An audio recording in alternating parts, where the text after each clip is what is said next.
After more than 40 years of running a furniture store in Nogales, Arizona, Paco & Sons Incorporated is calling it quits. The lack of clients is unsustainable, so the family is also selling their 30,000 square foot building. We've been here since 1980. When we started, I mean, it was a beautiful business, and it was blooming like, like a lot of people know us because of this. And you know what? I never imagined. But you know what? That's life. We got to continue. And, it is what it is. Gerardo Paco is one of 11 siblings who grew up with the company founded by their parents. Throughout the years, the Pacos have been active in the community, but now they have no choice but to close. Paco says business slumped during the Great Recession a decade ago, and the current pandemic is another difficult punch. I think it was from the 80s to the 90s that 75% of the people from Mexico, they used to stop here. That's what kept us going. Produce, industry too, they helped us a lot, but they don't even stop no more. They just kept going straight to Tucson or Phoenix. And Paco & Sons is not alone. For sale and for lease signs are becoming new fixtures in many of the city's storefronts, especially in its older areas. Along the border, the pandemic led to the shutdown of this pedestrian-only entry point. Morley Avenue is next to it, and most of the nearby stores are closed. Sidewalks are empty. Locks and chains have become commonplace. According to Customs and Border Protection, compared to this time last year, Arizona's ports of entry have seen a 24% drop in private car crossings, a 2% decrease in commercial trucks, and nearly 20% fewer pedestrians, the lifeline for many merchants. I honestly believe that cross-travel will continuously have problems with the COVID. Either people coming from over there or people going from here to there and then coming back. So we have to look at those things. Nogales Mayor Arturo Garino says the downtown area struggled even before COVID-19, and officials are in the process of brainstorming ways to revive it.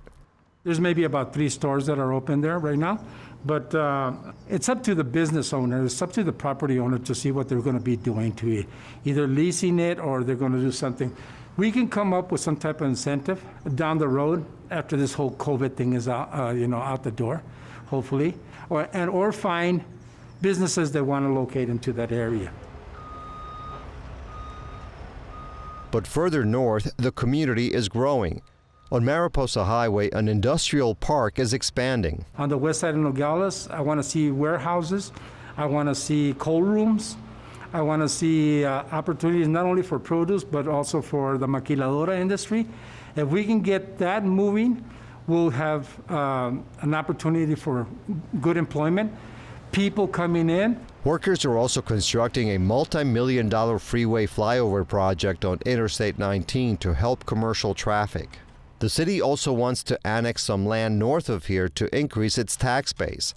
Garino admits times are tough, but he is optimistic that better days are ahead. If there is nothing that comes back and decides to give us another impact with a serious closure, I honestly believe that hopefully by past this winter, March, April of next year, you're going to see difference on people, and we're just going to have to be very careful. It's going to be a whole different life, with a border trade from Mexico and Canada with the U.S. It's going to be beautiful. I think Nogales is going to be a great place to live and a lot of opportunities economically.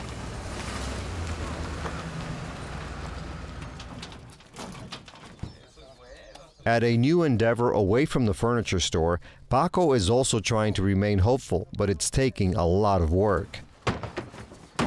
At 51 years old, he is starting a moving and storage company, and the physical labor can be taxing.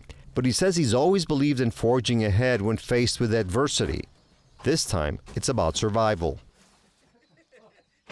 And it's been good, to help to pay the bills, actually, because, we still got to pay taxes, bills that come up for this big building. So that's what we started doing. Paco says he wishes more Nogales residents would support each other and buy local. That, he points out, could go a long way in helping other businesses stay afloat. if people will stay here and leave the taxes here, I think Nogales will be a better place to live, because it's a beautiful place to live. I mean, it's peaceful. There's a lot of crimes. So, I look at it that way. Buy locally, I think we'll be a better town.